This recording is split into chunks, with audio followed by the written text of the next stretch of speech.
ओम शांति। आज है 4 अगस्त 2023। आज बाप दादा के अनमोल मधुर महावाक्य सुनते हैं। मीठे लाडले बच्चे, बाप आए हैं तुम्हारे लिए स्वर्ग की नई दुनिया स्थापन करने। इसलिए इस नर्क से दिल ना लगाओ, इनको भूलते जाओ।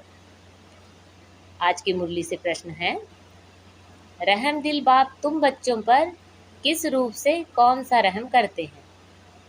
उत्तर है, बाबा कहते हैं, मैं बाप रूप से मीठी सैक्रिन बन तुम बच्चों को इतना प्यार देता हूँ जो दुनिया में दूसरा कोई भी दे ना सके।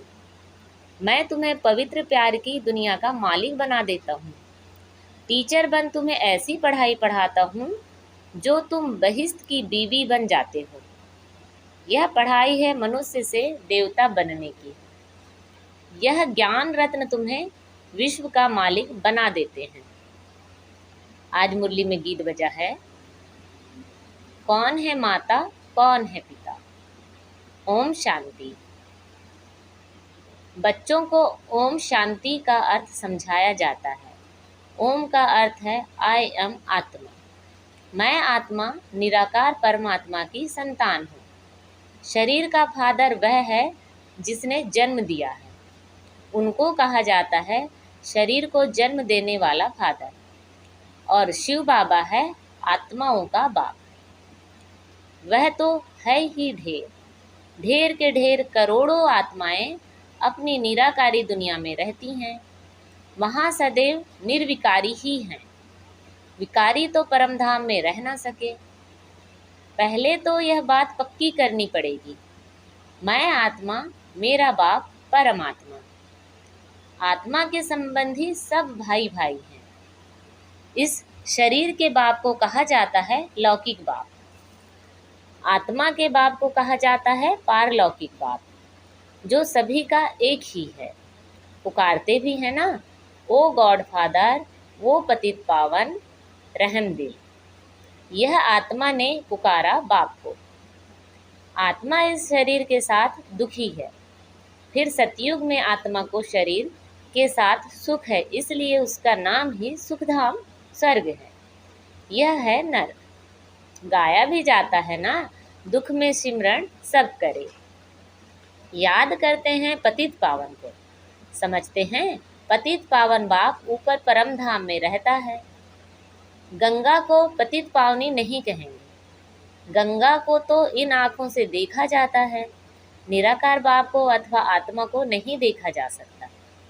परम पिता परमात्मा प्राणदाता, जो दिव्य चक्षु विधाता हैं, उनको कहा जाता है ओ गॉड फादर, क्रिएटर। अच्छा, फिर मदर कहाँ से आई? मदर बिगर बाप सृष्टि की रचना कैसे रचे? मदर तो जरूर चाहिए ना। गॉड फादर मनुष्य सृष्टि का रचयिता, वह है सबका बाप। फादर है तो मदर भी जरूर होगी। बाप आकर समझाते हैं, मैं हूँ ही निराकार। मैं जब आऊँ, शादी करूँ, तब बच्चे होंगे। परंतु शादी तो करनी नहीं है, बच्चे पैदा करने हैं। शादी बिगर बच्चों को मैं अडॉप्ट करता हूँ। समझो, कोई को स्त्री नहीं है। चाहते हैं कि अपनी मिल्कियत किसको देकर जाऊँ। फिर धर्म के बच्चे बनाते हैं, अडॉप्ट करते हैं, तो माँ बाप दोनों ठहरे ना। तो बेहद का बाप कहते हैं कि मैं भी फादर हूँ, मैं कैसे रचूँ। समझ की बात है ना। बाप खुद आकर समझाते हैं, मुझे शरीर तो चाहिए ना, तो इनका आधार लेता हूँ। तुम कहते हो हम ईश्वर की संतान हैं।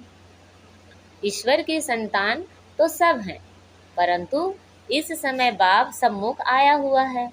तुम बच्चों को गोद में लेते हैं। तुम समझते हो हम बाबा के बच्चे बने हैं। बाप है स्वर्ग का रचयिता। स्वर्ग का मालिक बनाने के लिए राजयोग सिखलाते हैं। खुद बैठ बतलाते हैं, मैं निराकार गॉड फादर हूँ। निराकार को मनुष्य सृष्टि का रचयिता कैसे कह सकते हैं? तो बच्चों को अडॉप्ट कर उन्हें को भी बैठ समझाते हैं कि मैं शिव निराकार हूँ। तुम भी निराकार आत्माएं हो। तुम गर्भ जेल में आते हो, मैं गर्भ जेल में नहीं आता हूँ। तुम्हारे लिए है आधा कल्प गर्भ महल, आधा कल्प है गर्भ जेल, क्योंकि आधा कल्प माया रावण पाप कराती है। सतयुग में माया होती नहीं जो पतित दुखी बनाए। मैं 21 जन्मों के लिए तुमको स्वर्ग का वर्षा देता हूँ। नई दुनिया स्वर्ग को कहा जाता है। मकान भी पुराना होता है तो पुराने को छोड़ नए में जाते हैं। यह भी पुरानी दुनिया है ना, वह है नई दुनिया, गोल्डन एज, पावन दुनिया। तो बाप कहते हैं, लाडले बच्चे, मैं तुम्हारे लिए स्वर्ग स्थापन कर रहा हूँ, तुम फिर नर्क से दिल क्यों लगाते हो?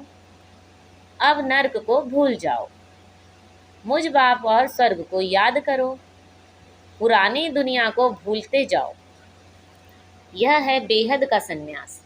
पुरानी देह सहित जो कुछ भी देखते हो उनका भी ममत्व छोड़ो। समझो हम सब कुछ ईश्वर को देते हैं। यह शरीर, धन, दौलत, बच्चे आदि सब खत्म हो जाने वाले हैं। यह वही महाभारी महाभारत लड़ाई है जिसके द्वारा मुक्ति, जीवन मुक्ति के गेट्स खुलने हैं। हरि का द्वार कहते हैं ना, हरि कहा जाता है श्री कृष्ण को। उनका द्वार है बैकुंठ। बैकुंठ के गेट बाप आकर खोलते हैं। वहाँ कोई पतित जा नहीं सकता, इसलिए पतित से पावन बनाते हैं, दुख से लिबरेट करते हैं और कोई लिबरेट कर ना सके। दुख हरता सुख करता बाप ही है। बाप कहते हैं, मैं तुमको राजयोग सिखाता हूँ, सदा के लिए सुख देने आया हूँ। मैं तुम्हारे लिए बैकुंठ हथेली पर लाया हूँ। तुम राजयोग सीखकर मनुष्य से देवता बनते हो। बुद्धि भी कहती है ना कि बरोबर समझ की बातें हैं। समझो यह पुरानी दुनिया है, फिर यह नई बनेगी।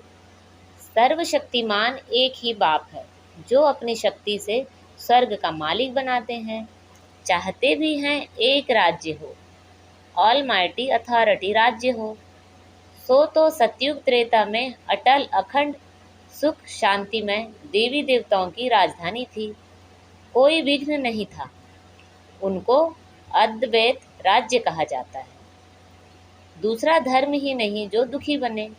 अभी देखो भल क्रिश्चियन एक ही धर्म के हैं तो भी उन्हों के आपस में बहुत लड़ाई होती है, क्योंकि माया का राज्य है। सतयुग में माया होती नहीं। अभी कहते हैं, ओ गॉड फादर रहम करो। बाप कहते हैं, रहम तो मैं सब पर करूँगा। सब बच्चों को पापों से मुक्त करता हूँ, अर्थात पतित दुनिया से लिबरेट करता हूँ। तुम सब आत्माओं को ले जाता हूँ निराकारी दुनिया में। बाकी शरीर तो भस्म हो जाएंगे। नेचुरल कैलेमिटीज आई हुई है, आसार भी देख रहे हो। फैमन पड़ना जरूर है।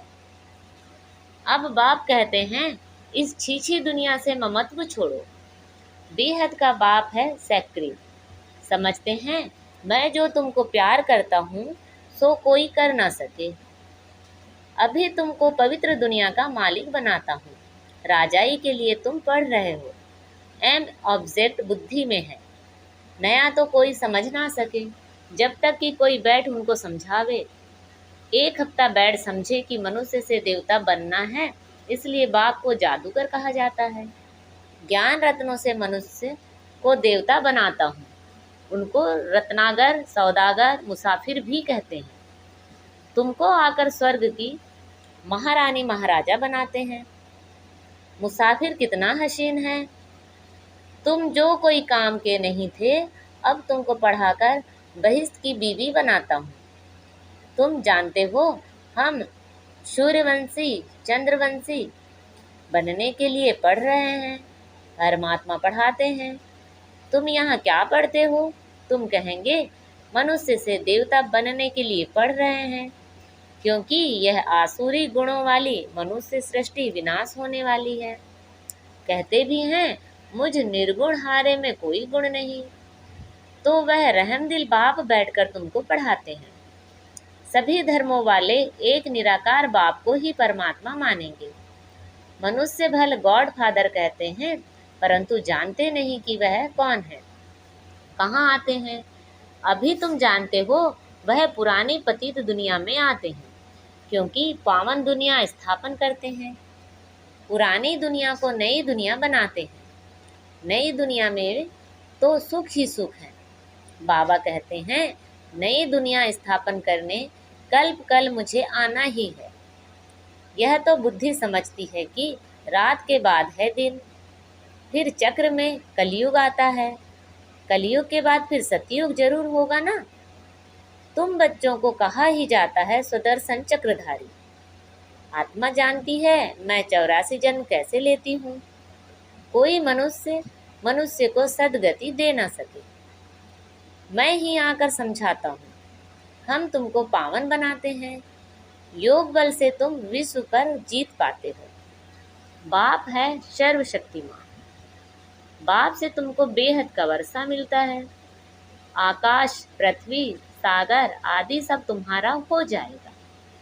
यहाँ तो देखो, आकाश पर भी हद, पानी पर भी हद लगी है ना।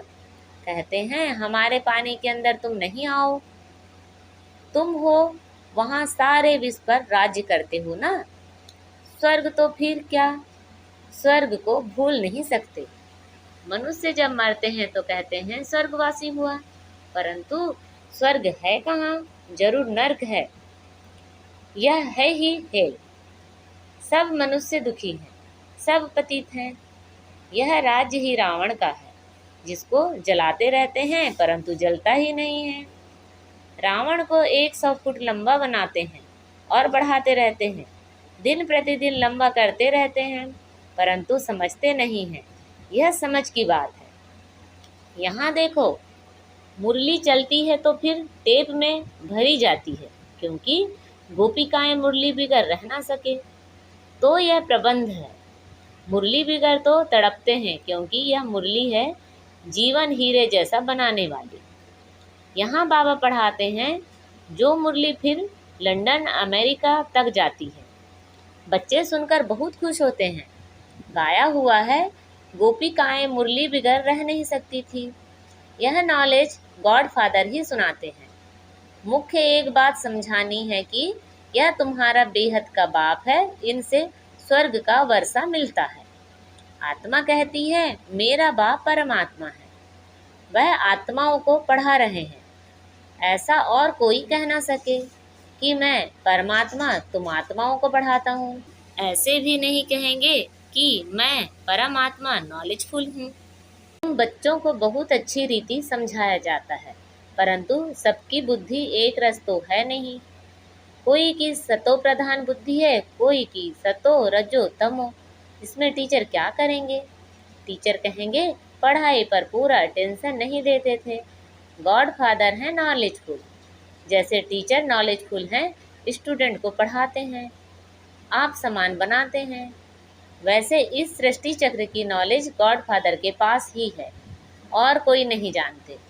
बाप ही है नॉलेज सिखलाए, नॉलेजफुल बनाते हैं। बाप है नॉलेजफुल, सबसे ऊंचते ऊंचा, ऊंचा जिसका नाम है, ऊंचा जिसका ठाव है। ब्रह्मा विष्णु शंकर हैं सूक्ष्म वतनवासी। 3rd ग्रेड में है मनुष्य। मनुष्यों में भी ग्रेड है। सतयुग में मनुष्यों की ग्रेड बड़ी ऊंची रहती है। तुम गोल्डन एज में जाते हो। आयरन एज खत्म हो जाएगा। गोल्डन एज है तो सिल्वर एज नहीं, कॉपर एज है तो आयरन एज नहीं। यह सब बातें बुद्धि में रखनी है, इसलिए चित्र बनवाए हैं। सतयुग में बहुत थोड़े मनुष्य होते हैं, कलयुग में तो ढेर के ढेर मनुष्य हैं। पूछते हैं बाबा विनाश कब होगा। विनाश तब होगा जब नाटक पूरा होगा, सब चले जाएंगे। बाबा है मुक्ति जीवन मुक्ति का गाइड। वह रहते हैं परम धाम में। तुम भी वहाँ के रहने वाले हो, यहाँ आए हो पाठ बजाने।